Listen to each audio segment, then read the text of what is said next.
السلام عليكم ورحمة الله وبركاته.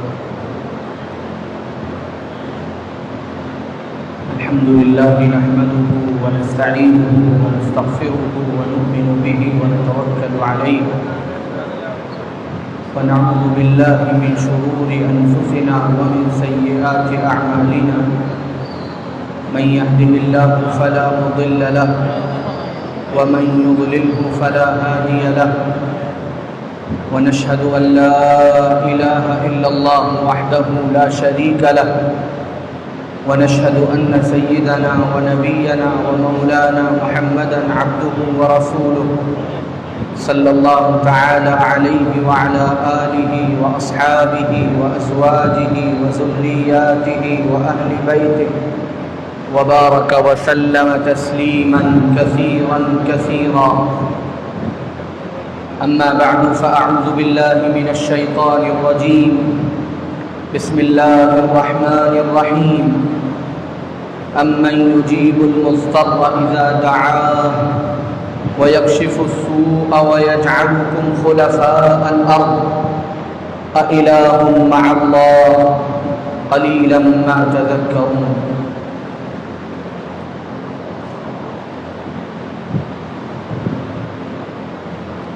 قرآن مجید میں اللہ تعالیٰ نے جس گناہ کا سب سے زیادہ برائی کے ساتھ تذکرہ فرمایا ہے وہ گناہ شرک ہے. اور جس عمل کو سب سے زیادہ پسند فرمایا ہے اور اس کی سب سے زیادہ تعریف فرمائی ہے وہ عمل اللہ کی وحدانیت پر یقین ہے. ایمان سب سے محبوب عمل ہے اور کفر اور شرک سب سے گندا عمل ہے.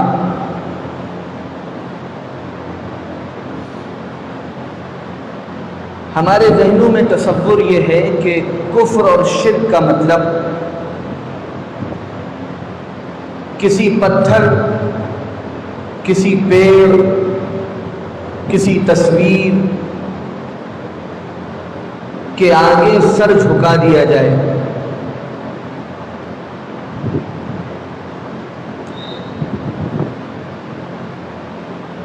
یہ تو کفر اور شرک کی بہت کھلی ہوئی مثال ہے. ایمان کے جو تقاضے ہیں اور اللہ کی وحدانیت کو ماننے کے جو تقاضے ہیں ان تقاضوں کو پورا نہ کرنا بھی ایک طرح کا شرک ہے.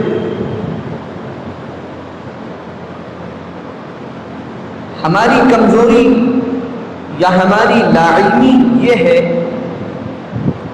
کہ ہم لا الہ الا اللہ جب پڑھتے ہیں یا اس پر ایمان رکھتے ہیں تو ہم یہ سمجھتے ہیں کہ صرف عبادت کا تعلق اور معبود کا تعلق اس بات سے ہے کہ اس کے آگے سجدہ کیا جائے، کسی اور کو سجدہ نہ کیا جائے.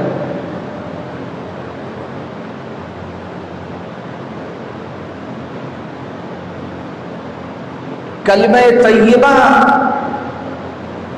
پڑھ کر ہم نے اللہ کو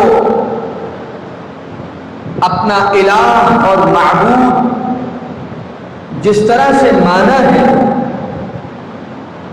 اس کا تقاضا صرف یہ نہیں ہے کہ اللہ کے علاوہ کسی اور کے آگے بس سجدہ نہ کیا جائے.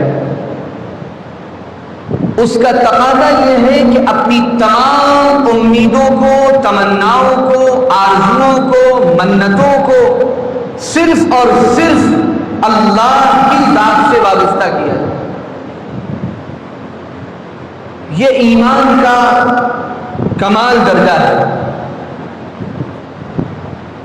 اگر ہم سجدہ تو کہیں نہیں کرتے، لیکن ہمارے دل میں ہماری آرزوئیں، ہماری تمنائیں، ہماری مرادیں، ہماری خواہشات یہ اللہ کے علاوہ کسی اور سے جوتی ہیں، اور اللہ کی کسی مخلوق سے تمناؤں کے پورا ہونے، آرزوؤں کے پورا ہونے، مرادوں کے پورا ہونے کا ادنا سا تصور بھی دل اور دماغ میں آتا ہے، یہ بھی شرک کی ایک مثال ہے۔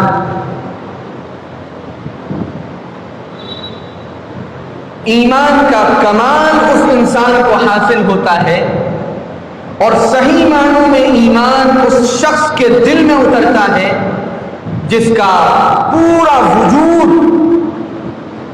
اس بات پر مطمئن ہو جائے کہ میرا معبود بھی اللہ ہے، میرا مسجود بھی اللہ ہے، میری تمناؤں کا پورا کرنے والا بھی اللہ ہے، میری آرزوؤں کا پورا کرنے والا بھی اللہ ہے، میری خواہشات کی تکمیل کرنے والا بھی اللہ ہے، میری منتیں بھی اللہ ہی سے وابستہ ہوں گی، جو کچھ میرے دل اور دماغ میں آئے گا اس کی تکمیل صرف اور صرف اللہ ہی کے ذریعے ہوگی۔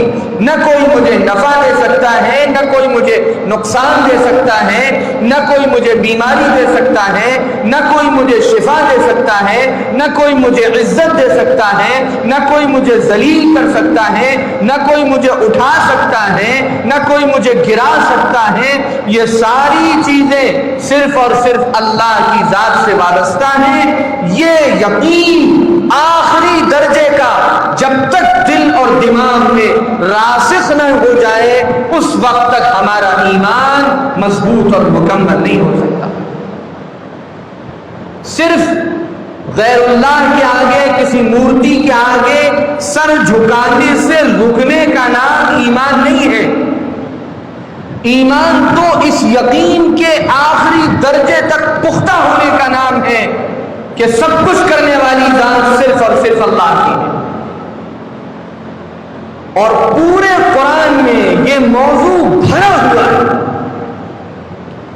اتنا اللہ تعالیٰ نے اس موضوع کو بیان فرمایا ہے، اتنا بیان فرمایا ہے کہ ہم تصور نہیں کر سکتے۔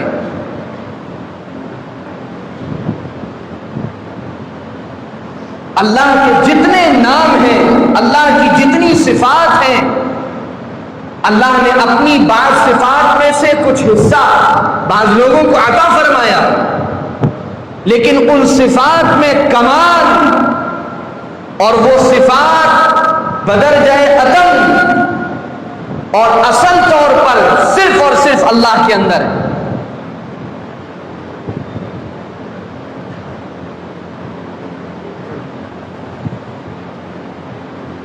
جس طرح اللہ کے علاوہ کسی اور کے آگے سجدہ کرنا جائز نہیں ہے اور شرک ہے، اسی طرح اللہ کے آگے، اللہ کے علاوہ کسی اور پر بھروسہ کرنا یہ بھی شرک ہے اور ایمان نہیں ہے۔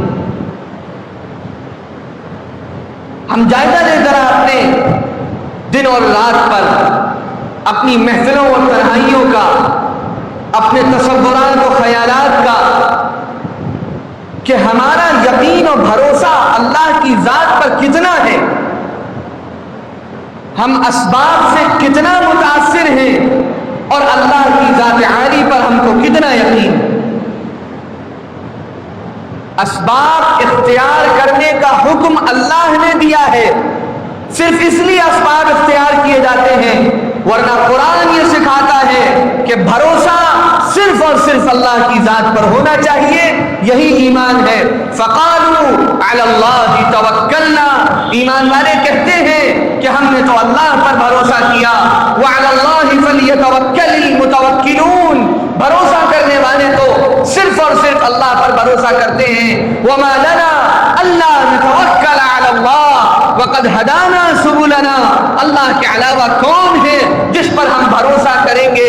حسبنا اللہ ونعم الوکیل، اللہ ہمارے لیے کافی ہے اور ہمارا بہترین کارساز، ہمارا پورا بھروسہ صرف اور صرف اللہ کے اوپر۔ یہ موضوع قرآن نے سکھایا ہے۔ آج ہمارے پورا ہو گئی. ہمیں اپنے مال پر بھروسہ ہے, ہمیں اپنے عہدوں پر بھروسہ ہے, ہمیں اپنے خاندان پر بھروسہ ہے, ہمیں اپنی تعداد پر بھروسہ ہے. اللہ نے ان چیزوں کو بھروسے کے لائق نہیں بنایا. بھروسے کے لائق صرف اور صرف اللہ کی ذات ہے. سخت سے سخت حالات میں ہمارے دل کا یقین, ہمارا بھروسہ, ہماری امیدیں صرف اللہ کی ذات سے قائم رہنی چاہیے. یہ ایمان کا کمال ہے. یہ غلط فہمی ہم میں سے اکثر سے ہو رہی ہے کہ ہم صرف غیر اللہ کے آگے سجدہ نہ کرنے کو ایمان سمجھتے ہیں. ہم سر نہیں جھکاتے کسی غیر اللہ کے آگے, لیکن امیدیں ہم قائم رکھتے ہیں اللہ کے غیر سے. یہ شرک ہے, یہ انسان کو اللہ سے دور کرنے والا عمل ہے. جو اللہ کے بندے ہوتے ہیں, اللہ پر ایمان رکھتے ہیں, وہ صرف اور صرف اللہ کی ذات پر بھروسہ کرتے ہیں. ان کی نگاہیں ایک لمحے کے لیے بھی اللہ کی ذات سے نہیں ہٹتی. ان کے سامنے انبیاء کرام علیہ السلام کی پوری تاریخ ہوتی ہے کہ سارے نبیوں نے سخت سے سخت حالات میں بھی ہر لمحے اور ہر منٹ صرف اللہ پر بھروسہ کیا, اللہ کی طاقت پر یقین رکھا, اللہ کی قدرت پر یقین رکھا, اور ان کے دل میں یہ عقیدہ پختہ رہا, مضبوط رہا کہ دنیا اور دنیا کے اسباب سے کچھ نہیں ہوگا, جو اللہ چاہیں گے وہ ہوگا. ہمارا یہ یقین اگر کمزور پڑتا ہے کسی بھی حال میں, انفرادی اور اجتماعی کسی بھی تکلیف میں, کسی بھی مصیبت میں, تو اس کا مطلب ہمیں اپنے ایمان کی فکر کرنے کی ضرورت ہے.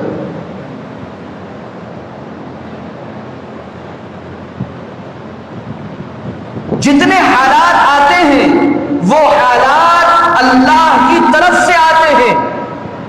انفرادی ہو, انڈیویجول میرے اوپر حالات آئے, یا اجتماعی حالات ہو, امت پر یا انسانیت پر حالات آئے, تمام حالات جن کو ہم اچھا سمجھتے ہو یا برا سمجھتے ہو, تمام حالات اللہ ہی کی طرف سے آتے ہیں. ہم غیر اللہ کے آگے سر نہیں جھکاتے, لیکن حالات آنے پر ہمارا تصور یہ بن جائے کہ حالات اس وجہ سے آئے یا اس وجہ سے آئے, اور اس میں اللہ کی طاقت, اللہ کی قدرت, اللہ کی حکمرانی, اللہ کی بادشاہت, اللہ کا نظام, یہ ہمارے ذہنوں سے اوجھل ہونے لگے. اس کا مطلب ایمان کمزور ہو رہا ہے اور شرک کی طرف ہمارا سفر شروع ہو گیا. ما اصاب من مصیبت الا باذن اللہ, تم پر کوئی مصیبت نہیں آتی سوائے اس کے کہ اللہ کا حکم ہو. وما اصابکم من مصیبت فبما کسبت ایدیکم, جو بھی مصیبت اور حالات تم پہ آتے ہیں تمہارے اپنے کرتوت ہوتے ہیں, جس کے نتیجے میں اللہ وہ حالات تم پر مسلط کرتا ہے.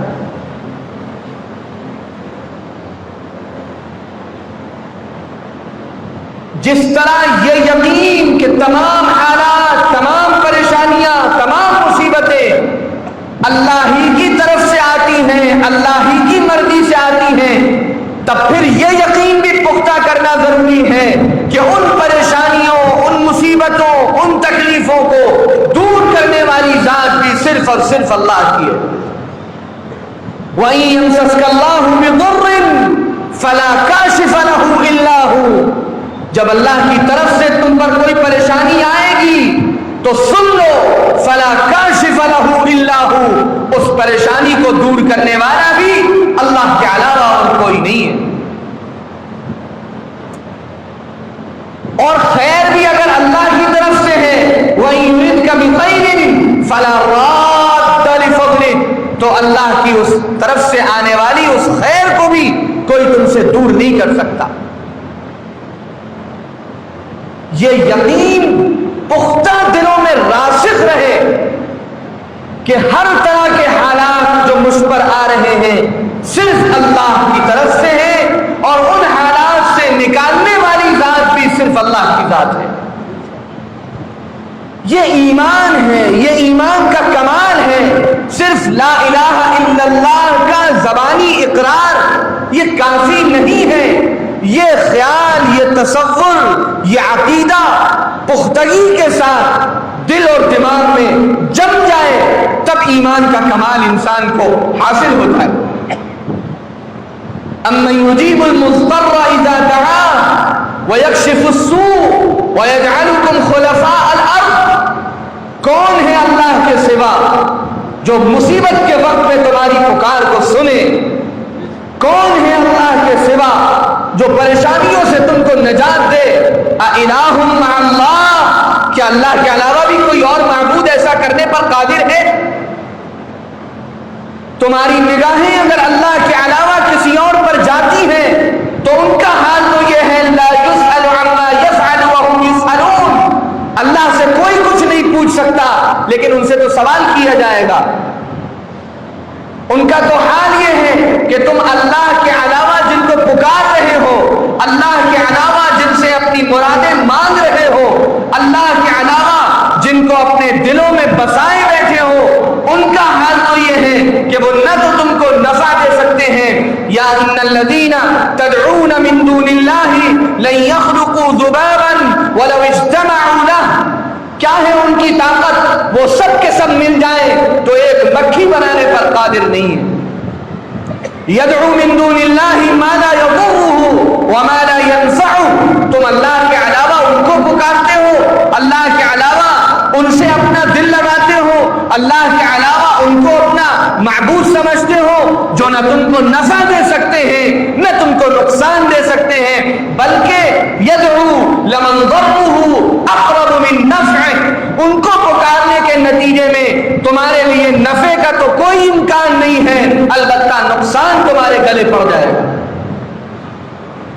کھلی ہوئی دعوت قرآن نے بار بار دی ہے، اہل ایمان کے لیے بھی قرآن اترا ہے اور جو قرآن کو نہیں مانتے ان کے لیے بھی قرآن اترا ہے کہ اس قرآن کی ان آیات پر غور کرتے رہو اور بار بار اپنا ایمان ٹٹولتے رہو کہ کہیں تمہارے دل میں اللہ کی طاقت، اللہ کی قدرت، اللہ کی بادشاہت، اللہ کی ربوبیت، اللہ کی حاکمیت، اللہ کا قادر مطلق ہونا، اللہ کا تنے تنہا مالک اور خالق اور رب ہونا، یہ تصور تمہارے دل میں، دماغ میں، عقل میں، شعور میں، عمل میں کمزور نہ پڑ جائے۔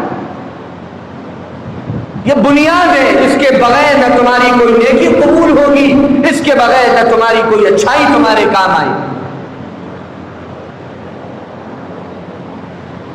افسوسناک صورتحال ہے، بہت افسوسناک صورتحال ہے کہ اہل ایمان اور مسلمان کہے جانے والے لوگ یہ بھی اپنی امیدیں اور تمنائیں اور آرزویں اللہ کے علاوہ نہ جانے کس سے وابستہ کرنے لگے ہیں۔ کوئی تکلیف اور کوئی پریشانی اور کوئی مصیبت اور کوئی الجھن اور کوئی مایوسی آتی ہے تو کہا جاتا ہے کہ اللہ کا در چھوڑ دو، فلاں در چلے جاؤ، فلاں در چلے جاؤ، فلاں درگاہ چلے جاؤ، فلاں مزار چلے جاؤ، فلاں جگہ جا کے دھاگے باندھ لو، فلاں جگہ جا کے منت مانگ لو، وہاں سے تمہاری آرزویں پوری ہوں گی، وہاں سے تمہاری مرادیں پوری ہوں گی، وہاں سے تمہاری تمنائیں پوری ہوں گی۔ حیرانی کی بات ہے اس طرح کے مشورے دینے والوں نے کیا ایک مرتبہ بھی اللہ کا قرآن پڑھا نہیں ہے؟ کیا ایک مرتبہ بھی انہوں نے حضور اکرم صلی اللہ علیہ وسلم کی حدیثوں کو اور آپ کی زندگی کو پڑھا نہیں ہے اور دیکھا نہیں ہے؟ قرآن گرجتا ہے، قرآن شعلے برساتا ہے ان لوگوں پر جن کے دل اور دماغ میں ایک ذرے کے برابر بھی کبھی یہ خیال آ جائے کہ اللہ کے علاوہ کسی اور سے بھی ہو سکتا ہے۔ اللہ سے دعا مانگتے نہیں، اللہ کے سامنے ہاتھ پھیلاتے نہیں، اللہ کے سامنے آنسو بہاتے نہیں، اللہ کے سامنے دعائیں کرتے نہیں اور غیر اللہ سے مانگتے ہیں، غیر اللہ سے عقیدے جوڑتے ہیں، غیر اللہ سے تمنائیں وابستہ کرتے ہیں۔ قرآن کہتا ہے وَإِذَا سَأَلَكَ عِبَادِي عَنِّي فَإِنِّي قَرِيبٌ أُجِيبُ دَعْوَةَ الدَّاعِ إِذَا دَعَانِ فَلْيَسْتَجِيبُوا لِي وَلْيُؤْمِنُوا بِي لَعَلَّهُمْ يَرْشُدُونَ۔ اے محمد صلی اللہ علیہ وسلم، یہ میرے بندے مجھ سے، آپ سے میرے بارے میں جب پوچھیں آپ ان سے کہہ دیجئے کہ میں ان کے قریب ہوں، یہ جب دعا مانگیں گے میں ان کی دعا سنوں گا۔